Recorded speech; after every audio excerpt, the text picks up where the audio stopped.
Hi friends, Usha motor అండి ఇది. దీని డీటెయిల్స్ అయితే ఇక్కడ చూడొచ్చు. ఆర్‌పిఎం ఎంతుంది, మొత్తం డీటెయిల్స్ అయితే ఇక్కడైతే చూసారనమాట. దీన్ని దేనికి ఉపయోగిస్తారంటే మిషన్‌కి అయితే యూజ్ చేస్తారండి. Stitching machine. అంటే బట్టలు కుడతారు కదా, ఆ మిషన్‌కి అయితే యూజ్ చేస్తారు. ఓల్డ్ మోటార్ అయితే కాలిపోయింది. దానికి ఆర్మేచర్ మార్చి ఆర్మేచర్ 700, 800 అవుతుందన్నమాట. 1200, 1300 పెడితే కొత్త మోటార్ వస్తుంది. అందుకనేసి మళ్ళీ ఆర్మేచర్ అయితే చేంజ్ చేయలేదు. అయితే ఒకవేళ మనం చేంజ్ చేసినా కూడా మళ్ళీ తొందరగా అయితే వెళ్ళిపోతుంటాయండి, కాలిపోతుంటాయి. అందుకనేసి చేంజ్ చేయకుండా కొత్త మోటార్ అయితే తీసుకున్నా.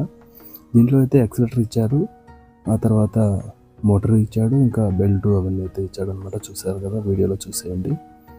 దీన్ని ఎలాగైతే ఫిట్ చేశానో చూడండి.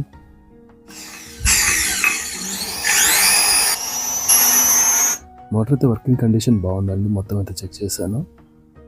మీరు కూడా చూసారు కదా, ఇది వచ్చేసి పాత మోటార్ అండి. దీన్ని చక్కగా అయితే వేసి ఫిట్ చేసామన్నమాట. హోల్ వేసుకొని ఇక పాత మోటార్ అయితే తీసేసి సేమ్ ప్లేస్లో కొత్త మోటార్ అయితే ఫిట్ చేశానండి.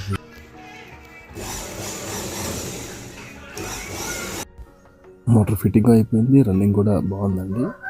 వర్కింగ్ అయితే బాగుంది, ఆర్పిఎం బాగుంది పడింది, బాగా ఫాస్ట్గా అయితే తిరుగుతుంది. చూసారు కదా. ఓకే ఫ్రెండ్స్, నా వీడియో కనుక మీకు నచ్చినట్టయితే ఇలాంటి మరిన్ని వీడియోస్ కోసం ప్లీజ్ నా యూట్యూబ్ ఛానల్ అయితే సబ్స్క్రైబ్ చేయండి.